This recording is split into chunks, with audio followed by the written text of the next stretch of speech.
For it to be neutral, it has to be in between 7 and 7.5. Around 7. For it to be a base, it has to be higher than 7. Cam will take the cloth from the pin and rinse it in cold water. Once that is done, we let the cloth dry and it is ready to be sent to ESM for the next step. So that was our process of what we did. And again, then we took it, we kind of sent it off to ESM, and We all found it very time-consuming, a very time-consuming process, but the results came out exceptionally well. And are there any questions from El Paso? Sorry about that. El Paso or ESM about what we did? El Paso, any questions? Okay, ESM, any questions? Oh, yes, we have one. When you leave the cloth out, is it too dry, or like does it help the color? Did you hear that? no. Can you repeat that, please? When you leave the cloth out for a day after dyeing it, is it to like just let it dry, or does it help the color in any way? Well, after we put it and we boil it, we actually leave it right in the liquid overnight to try to get a little bit more color into the cloth. And then after we rinse it, we just let it dry. And a lot of times it dries a little bit lighter than what it was when it was wet. El Paso, we will turn the explanation for the design over to you, and then since the chemistry class hasn't seen the designs, we'll let ESM show your designs after you do your explanation. Okay, basically we sent you the, let me explain right now. This is the Algebra 1 class that's observing you all, and it was done with our geometry class, but because of Mountain Standard Time and Eastern Standard Time, we weren't able to connect both classes. But my algebras are here, to see the math aspect of it. But basically, they were told that they had to use geometric shapes, so we used angles. There were a lot of angle designs. There were parallelograms. There were triangles. And everything had to relate to the Malian mudcloth design. So we researched the designs, and they had to basically give a representation of what their drawing was. Now, Cody's got a question. Shake hand, yes. What type of design is the most favorite? Did you hear him? what kind of style was their favorite? A lot of sickles. Looking at the designs, we had a lot of the sickles, which were the angles, which were angle designs like this. So a lot of the students used sickles in their design. Now, why they use the sickles, I don't know. But predominantly, they have a lot of sickles in their design. ESM, did you notice that there were a lot of sickles when you went to write your story? Yeah. Yeah? Absolutely. Okay. More questions from Crossroads? Yeah. What are you guys making with these, the cloths, after? I'm sorry.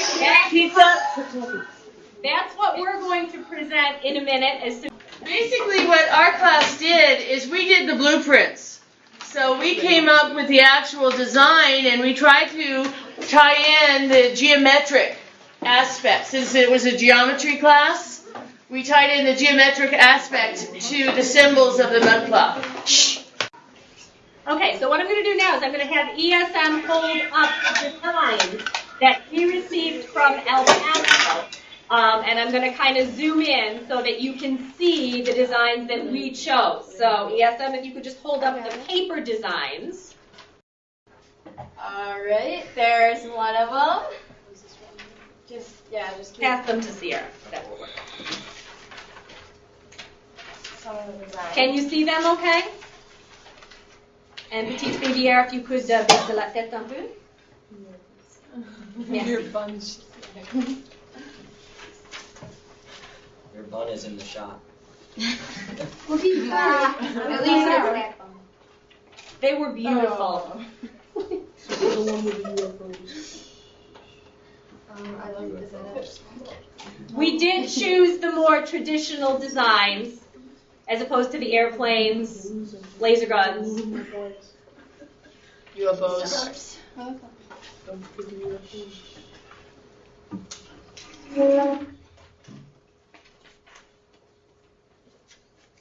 Okay, now if you guys can match the designs up with the ones that we painted. Oh, have fun. That's what we have. So our process, I'm going to show you a quick video of some of the process that we went through to make the mud and to actually paint the designs on the cloth. Bear with me for a second while I switch to presentation.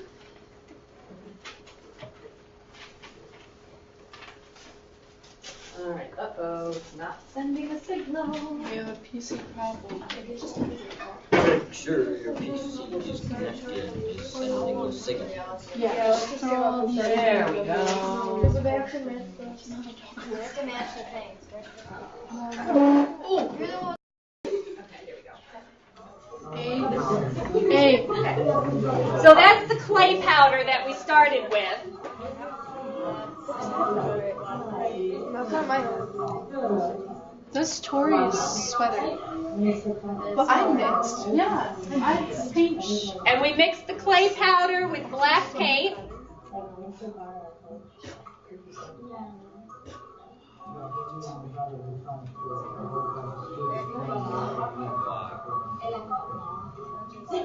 And Elmer's glue. Sorry, I just thought of something. CCC, Christian Favorite Christian. Okay. Okay.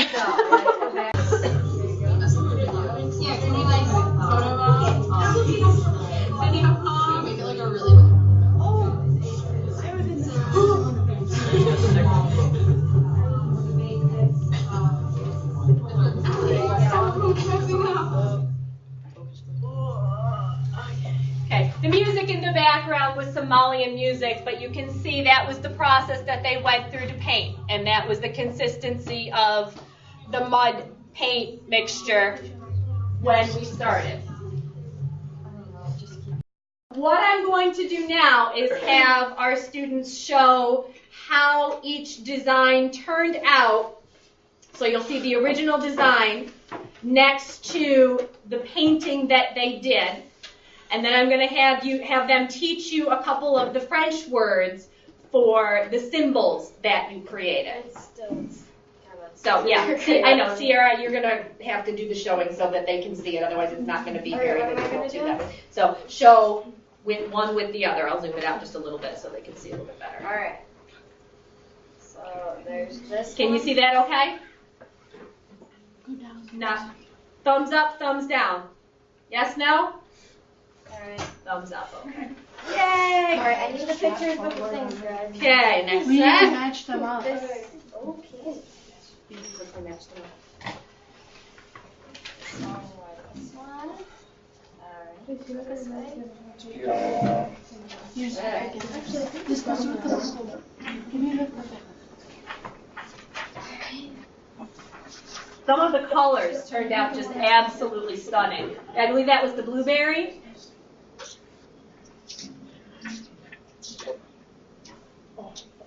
Thumbs down.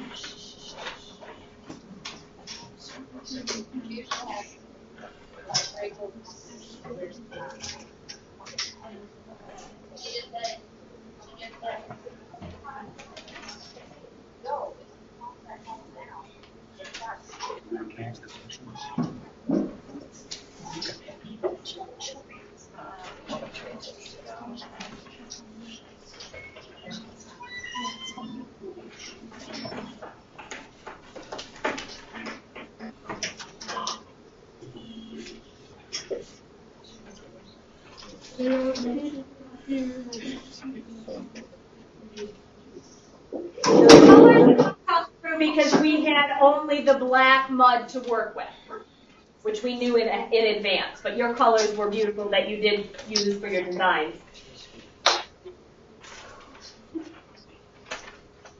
And we tried to match the colors of the cloth as best we could with the base colors of the designs that were sent. I have to open the window a little bit small and you're thinking nauseous.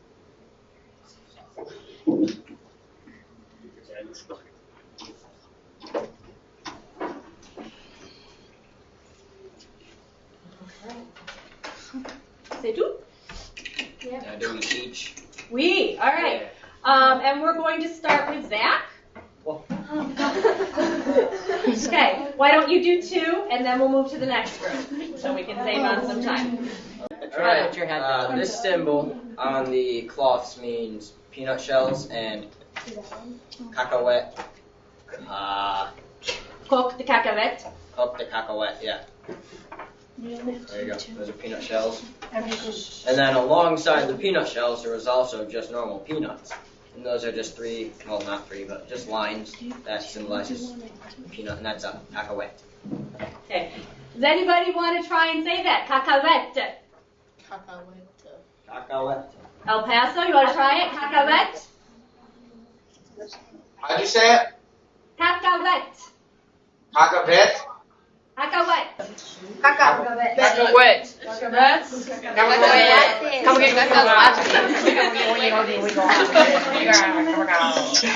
Okay, so you can see. There we go. I can't see that. I wrote nice and big. That's the back of the sickle blade. And the word in French is l'arrière de facile lame. Lam. Lam.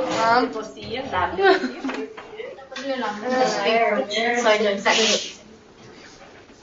Is the spindle, and it's facile.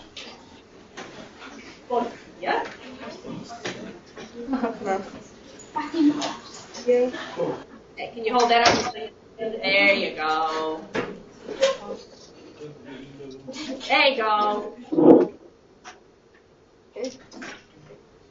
All right. Barely even saw it. Yeah, it's hard to see. Oh, just hold it up a little bit more. They're having trouble seeing it.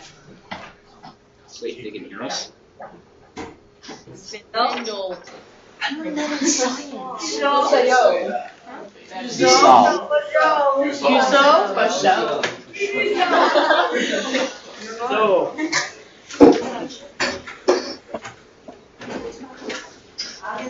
Back of the sickle blade.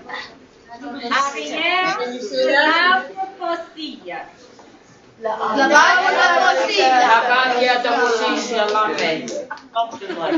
Yeah, now it's putting it into. All right. Looks like a bobby. Snake.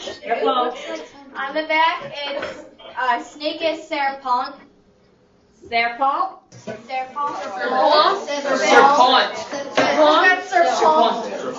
serpent. Serpent. Excellent.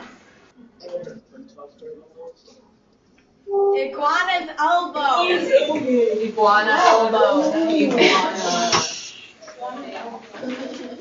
And it's le foot du lézard. Coude du lézard.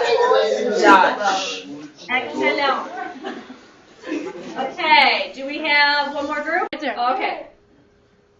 So Josh? Flower. Une fleur. Une fleur. That's pretty good.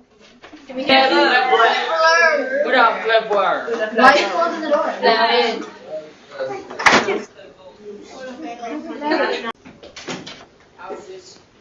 House around it. house around it? Like a ball of it. Hey, son. My son and Tyrone. My